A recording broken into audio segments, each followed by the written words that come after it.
ho! Welcome, welcome, welcome, welcome, welcome, welcome, welcome, welcome, welcome to WrestleGram. This is your boy, the host with the most, but humble. I do mean humble. The Nostradamus, aka Derek, and I'm here, of course, on a Sunday to give you the Dirtsheet Roundup. First and foremost, thank you so much for being a part of the show. If you're watching it today, you're watching it tomorrow, you're watching it next week, I truly do thank you from the bottom of my heart to the depths of my loins. I truly do thank you. Without you guys, it truly wouldn't be me, and I truly mean humble when I say humbled. I truly do. If you want to do anything else for me other than watching the show, and I thank you so much for that, go ahead and hit the like button. Hit that like button. If you want to do anything else for me, go ahead and hit the sub button as well. We're on the road to monetization. And if you want to do anything else for me, go ahead and hit the notification bell. I do seven core shows each and every week, you guys. As long as you want to watch it, you can watch it. Great thing to do it. I love it. I love y'all a million times for doing it for me.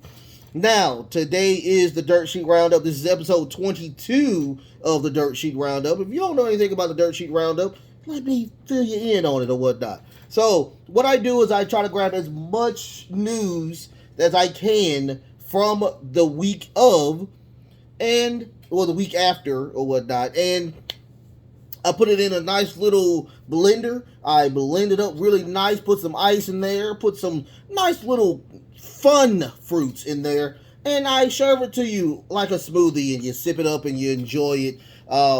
But I put my own little spin on it where I talk about it right after I give you the facts or the speculations or whatnot. Like I said, I'm a nerd. I'm a news regurgitator. How about that?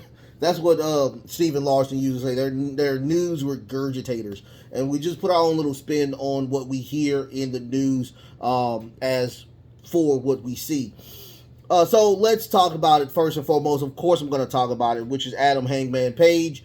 If you don't know what happened on Tuesday, we had Dynamite on Tuesday instead of Wednesday. And it was pretty much, it was called Tuesday title or whatnot, or Championship Tuesday. And we had, of course, the main event, which was Adam Hangman Page and Jon Moxley for the AEW World title. During that match, it was a very, very good match. I mean, if you want to hear anything about what happened, go and watch my recent Dynamite on the show itself. But it was a really great match until they got back into the ring and we got a crazy super mega monster lariat by Jon Moxley, and Adam Hangman Page sold it by doing a flip. Now, what happened with the flip is that he did fall on his head and he did not move. He was not moving anymore. Shout out to the referee who stopped the match automatically to check and see what was going on with Adam Hangman Page. He called medic over there, and we got a stoppage of the match that Jon Moxley did win by TKO. And after that, we got him onto a gurney and sent to the nearest hospital there in Cincinnati. Now, all I can say about that is they did a great job, hands down, with the referees, with the commentator desk, including Jon Moxley. As soon as they got Adam Hangman Page out of the ring, he talked about it. He said that, yeah, it's a rough sport. It is a rough sport. You don't know what you're going to get when you get in this ring. But, hopefully he can hold his wife, hold his child, hold everything else, and we wish him a speedy recovery.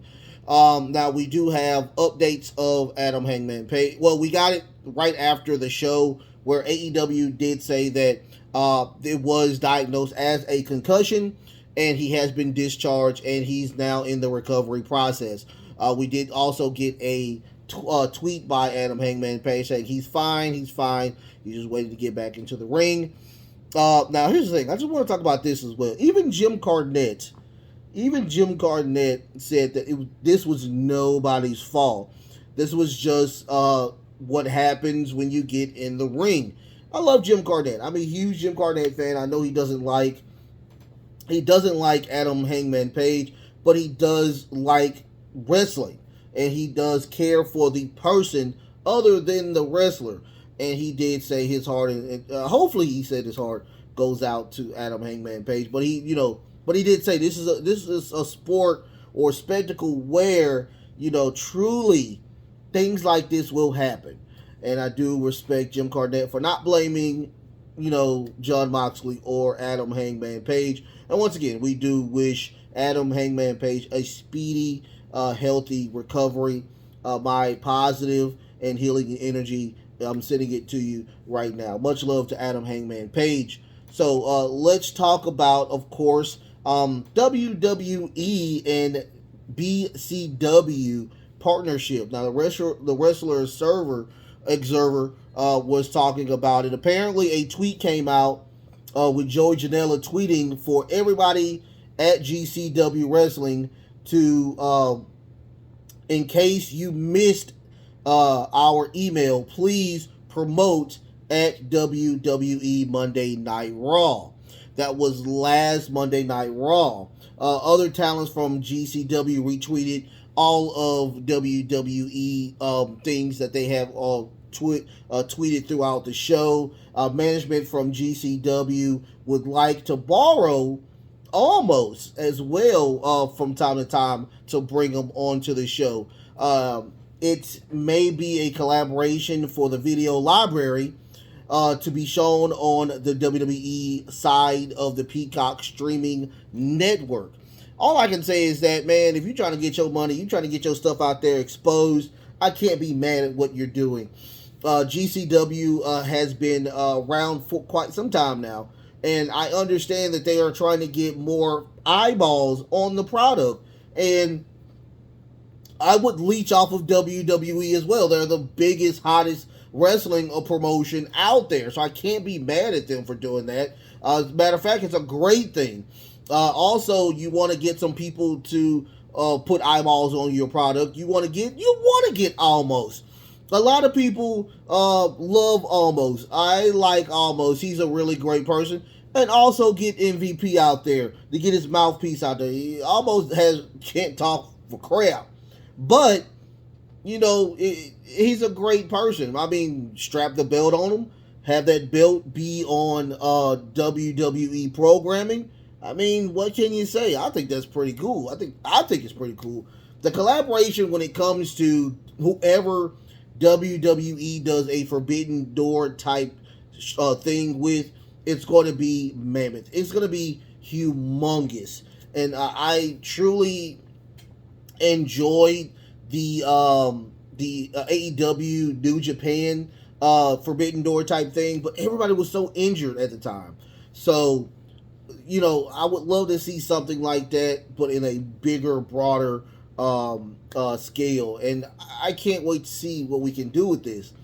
Much love to GCW and WWE for trying to see what they're going to do with this awesomeness of awesomeness. Let's move on to that. To day one out, King of the Ring may be in. So, what we heard was the Wrestling Observer. Apparently, they're going to make day one just a regular super show, like the stuff they do on AEW.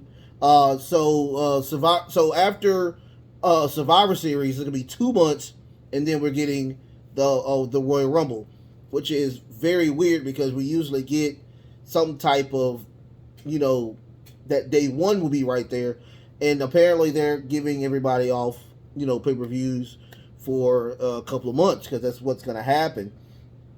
But they did praise a lot of Clash at the Castle, so they're gonna bring that back in 2023. And they're trying to get rid of the gimmick pay-per-views, which is like Hell in a Cell and Extreme Rules. Which Extreme Rules was really good this go-around, hands down. But do you really need that as a gimmick? I mean, my theory is to do Extreme Rules night 1 and night 2. I mean, you could do that as a regular super show or whatnot. I mean, I would think that would be pretty cool if you did something like that. And also something that a lot of people has been talking about, including myself, King of the Ring. They are talking about bringing King of the Ring back and Queen of the Ring having its own different pay per view to crown a King of the Ring. Just have a giant tournament, which will be really really cool or whatnot. You have to respect that times 12. But my thing is, just like I was talking, with that situation, you should have another stipulation to that, to the crowning of the King of the Ring and the Queen of the Ring. You should get a title shot of your choosing on a specific date. It doesn't have to be on a pay-per-view. It can be on a regular TV show. But I mean, you should get more when you are the King and Queen of the Ring. Now, day one, I truly enjoyed day one, the last day one they had. But I mean, I understand that they're trying to get rid of all of the gimmicks. I mean, you can't be mad at that for what they're doing, especially Elimination Chamber. I'm not a big fan of Elimination Chamber. Get rid of that. Make it, to me, you can make Elimination Chamber like something that consists of like a gimmick match, or do like a super show with that as well. I mean, that will open it up for different cool pay-per-views that you can put on the product. Think about it. I'm just saying. So I love that. That seems like it's gonna be very interesting. Going further with the shows and how it's gonna be. So let's go from there to Gallows and Anderson pissing completely off all of New Japan, including the president of New Japan as well. So New Japan is not happy with the WWE booking decisions. If you don't know what happened, I guarantee a lot of people are talking about this right now as well. New Japan Pro Wrestling president is not happy due to the fact that Carl Anderson he's the never open weight champion. And he's not happy because he was supposed to defend that title against Julio and at Battle Awesome on the show of November the 5th. But ding ding ding, November 5th, what's going on November 5th? Oh, Crown Jewel is on November 5th as well. And last time I checked, they're facing the Judgment Day with AJ Styles. So now they're truly upset.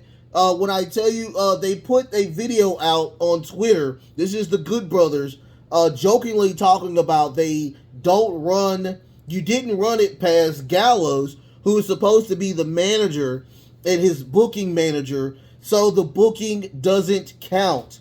The president, is it Obari, the president of New Japan, is furious. He's furious and will not comment any further. This is the first time in New Japan history that a foreign fighter blatantly refused to participate in a live event. Now, here's the thing. This is the thing or whatnot. WWE is being a complete bully right now, and I hate that they're being a bully and they're strong-arming New Japan. Now, I don't know if this is going to hopefully open the door for Gallows to even show that belt on WWE, but right now, I would let the cooler heads prevail, and I'm guessing that they're not going to get their contracts re-signed or renewed with New Japan. I'm guessing that Triple H was going to allow them to do their dates outside of WWE before they get rid of the other contracts. I don't know. We don't know. But the crazy thing about it is that you knew that he was the never open heavyweight champion. You knew that. You knew that coming in. You knew that they still have a little bit under their contract. You knew this coming in. Now, I hate that the WWE is doing that. I guarantee, which I already know, but The contract was there. The awesome battle was there before the crown jewel. You knew that he had a contract obligation to face this young man at Battle Awesome, but you still did the Debo move. You pulled a Debo move, and that's not cool. I hate that happened. I mean, I'm not even a huge fan of Crown Jewel. Crown Jewel is on what, Tuesday, Wednesday? I forgot when it's on. But who cares? Who truly cares? I mean, this is New Japan has really great wrestlers outside of Japan. Hopefully, this does not give them the distaste in their mouth to not give the people outside of Japan a opportunity. I mean, hopefully this does not burn bridges also with the WWE and their booking decisions as well. I have respect for both companies, but come on. Come on, Triple H. I guarantee you knew that. I guarantee you knew that, and that's not cool. Not cool at all. So, let's go from there to, of course, my main thing. Before we start, I am a huge fan of AEW. I keep saying this. I'm a huge fan of AEW. I'm a huge fan of CM Punk. CM Punk is in my top 5 of greatest wrestlers of all time. But when I read this article and I kept looking at the videos from Wrestle Talk, go subscribe to Wrestle Talk. Going in Raw with Steven Larson, go subscribe to Steven Larson. Going in Raw. Wrestle Juice, go subscribe to Wrestle Juice. I forgot that gentleman in Jersey, what his name is. I listen to him a lot as well, but I'll find out what his name is as well. But when I read this, I kept looking. I'm like, there's so much to unpack with this situation. CM Punk, AEW out, WWE in. Earlier this week, we found out that the friend and trainer to CM Punk, Ace Steel, is no longer with the company. He was released earlier this week, leaving speculations to CM Punk to be getting his walking papers as well. Apparently talking to Outgoing and apparently talks and are outgoing with the apparent buyout by but it may come to a point where the issue lies in the non-compete clause. This is the issue, y'all. Apparently apparently the issue is that they would have been paid off the contract. The contract would have been paid off weeks ago, but apparently CM Punk and management in AEW are having an issue with the non-compete clause. Now, if you don't know what a non-compete clause is, usually if you are with an organization and you want to be let go or they let you go of your contract, you cannot compete for a certain amount of days, months, weeks, due to the fact that they are going to have to write out a further show without you being on the show itself, or just I think it's like a cool off time for the company and also the wrestler itself. That's just my little take on a non-compete clause. Usually, WWE does a 3 to 6 month non-compete clause, especially if you're a huge person in the company. They want to try to get the writers on the right path and not have them make sure everything is out of the system or whatnot when you're done with the company. Now, Dave Nelson, Wrestling Observer, quoted, "There are those in WWE who have been not negative toward him," which is CM Punk, "in the optics of looks like have taken Punk from AEW would be very significant. Triple H whole game right now is about surprises, debuts, and Punk would be the biggest possible possibility for him to bring in for Impact. Here's the thing. Everybody and their mama know that CM Punk and Triple H hate each other. But truly, with time heals all wounds. They heal all wounds. And Triple H has talked about that he had nothing against CM Punk. It was just the tactics that he was giving. Now, CM Punk doesn't like a lot of what Triple H and, of course, the chairman at the time, Vince McMahon, over the firing on his wedding, the situation where they kept Z-packing him, all of this situation. Now, Vince McMahon is gone. This is a new reign with Triple H. Triple H, to me, has done a great job with healing a lot of wounds. Now, here's the thing. CM Punk is still out for, 5 months. I think it's 5 months now, due to the shoulder injury. He's already had the surgery. He's over 45 now. And do you truly need him? That's my question. Do you truly need him with the stacked roster you have already? That's my question. Now, also, even if, the situation where him and Triple H are not cool, he doesn't really need to talk to him like talking about it. The issue would be with him and the bookers. Now, we have seen this. This is the second time we've seen this now, where CM Punk is adamant and upset over things not going his way. Now, I understand that this is a totally different situation when it comes to AEW, where I truly think a lot of what he's talking about is right. But the situation with the WWE is just, it's crazy. It's too many moving compartments with this. My opinion, I just think he just relaxes. I don't think he comes back to WWE. I damn sure know he's not coming back to AEW. Now, my thing is New Japan. Can New Japan spend the money on CM Punk? No, they can't, but they can probably give him offers that he can't refuse. So, I want to see what they do. I want to see after the situation that we had with this debacle with this crazy medium scrum and the crazy quotes that he was saying on TV and the Young Bucks. After all of this is gone, what can we salvage? Salvage off of this situation.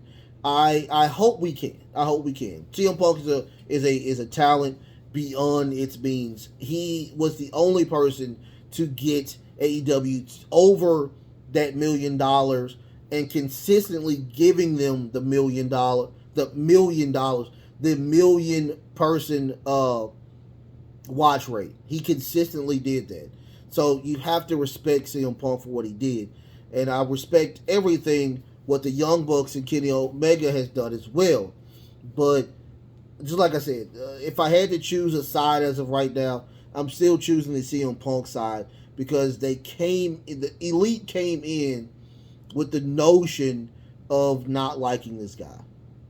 Hopefully, WWE, if he does go back to WWE, hopefully it doesn't have the situation where you're coming in with pre-existing thoughts or whatnot. I love y'all so much. Like, share, and subscribe, of course. Sending people likes, sending people you don't like. I love y'all so much. The best is truly yet to come. But until next time, love, peace, and of course, wrestling.